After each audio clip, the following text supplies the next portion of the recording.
एक व्यक्ति जो कभी पूजा पाठ नहीं करता लेकिन आराम की जिंदगी बसर करता है, वही दूसरा व्यक्ति सच्चे मन से भगवान की पूजा करता है लेकिन बहुत कष्ट और दुख उठाता है। ऐसा क्यों?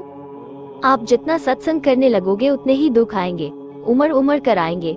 बड़े बड़े दुख एक साथ टूट पड़ेंगे तुम पर। जीवन से जैसे सुख तो गायब ही हो जाएगा। तुम जितना गीता पर या सत्संग करोगे उतने ही जबरदस्त दुख आएंगे।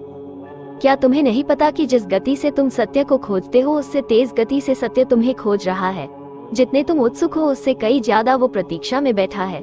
यदि तुम एक कदम सत्य की तरफ बढ़ाते हो तो सत्य लाखों कदम तुम्हारे लिए आगे बढ़ता है। इसीलिए जब तुम भजन करते हो तो सत्य तुम्हें अपने पास लाने के लिए मायाजाल बिछाता है। एक होती है प्रकृति और एक है परमात्मा। जब तुम सत्य की तरफ दौड़ पड़ते हो तो प्रकृति बीच में आ जाती है, विधि का विधान बीच में आ जाता है।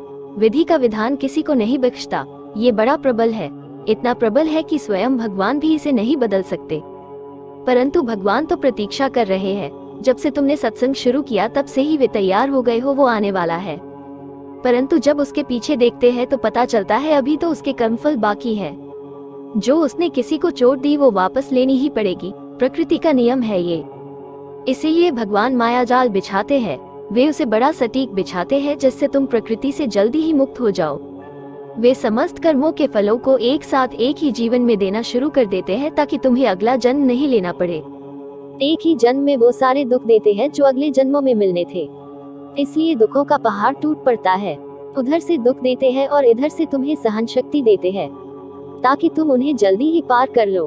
तुम जल्द ही पार करके उनके पास चले जाओ, वरना ये दुख तो तुम्हें अगले कई जन्मों में मिलते रहते और तुम यही भटकते रहते। पर अब उसने देख लिया और अब वह ध्यान रख रहा है तुम्हारा। तुम्हें दुख दे रहा है ताकि प्रकृति जल्द ही भेज दे तुम्हें। इसलिए तुम जितना सत्संग करोगे उतने जल्दी ही कर्मफल के दुख आएंगे और तुम इसी जीवन में भोग कर प्रकृति से परे चले जाओगे। सन 2005 के लगभग की बात है। एक स्वामी जी थे, बड़े गजब थे। एक दिन उनको किसी छोटे से कीड़े ने गले में बड़ी दिक्कत कर दी। उनके भक्तों ने अमेरिका से इलाज करवाने की सलाह दी। वे नहीं माने, कहने लगे जो होना है वो हो जाएगा। परंतु भक्त कहाँ मानते। स्वामी जी जबरदस्ती अमेरिका भेज दिया। उन्होंने बहुत मना किया पर भक्त एक न माने। ऑपरेशन शुरू हुआ। कई प्रयास के बाद डॉक्टर ने वो कीड़ा निकाल दिया। स्वामी जी डॉक्टर को कहा कि वो कीड़ा दिखा दो मुझे। डॉक्टर ने दिखा दिया। अब स्वामी जी कहने लगे कि अब इस कीड़े को वही डाल दो जहाँ पर ये पहले था, मेरे गले में। डॉक्टर बड़े हैरान हुए, ये क्या कहते हो, मरना चाहते हो?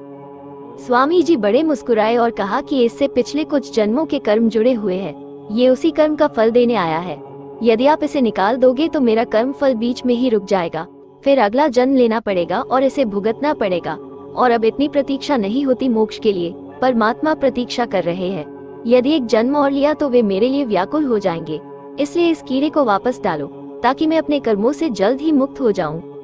डॉक्टर ने नतमस्तक होकर वो कीड़ा वापस डाल दिया और कुछ दिन बाद स्वामी जी की मौत हो गई। वे मुक्त हो गए, सत्य से मिल गए।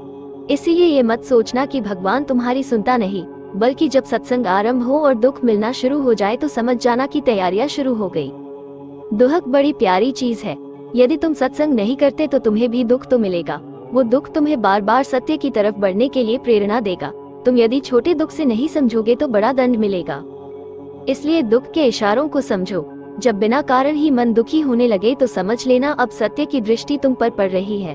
अब तुम सतर्क हो जाना, सावधान हो जाना। सत्य कर्मों से जुड़ने का समय आ गया है और बुरे कर्मों से बचने का प्रयास करे।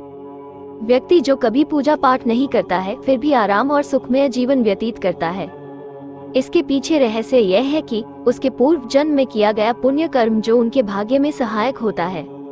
और जिस दिन पुण्य कर्म समाप्त हो जाती है और पाप कर्म की शुरुआत होती है, उसी दिन से उसका विनाश भी शुरू हो जाता है। अर्थात जब तक उसके पुण्य कर्मों को भोगने के दिन थे भगवान ने उसे वो भोग विलास दिया, और जैसे ही उसके पुण्य कर्मों की समाप्ति होती है उसका दुर्भाग्य शुरू हो जाता है। उसके द्वारा किए गए पापों का दंड भी उसे भोगना पड़ता है। इसी प्रकार भगवान न्याय करते हैं। किसी भी व्यक्ति को उसके अधिकारों से वंचित नहीं किया जा सकता है। ये धर्म और नीति विरुद्ध कार्य है। अतः वो पुण्य और पापों के फल को पूरा पूरा भोगने का अधिकारी है। इसका उदाहरण आपको देखने को मिला होगा या भविष्य में मिल सकता है।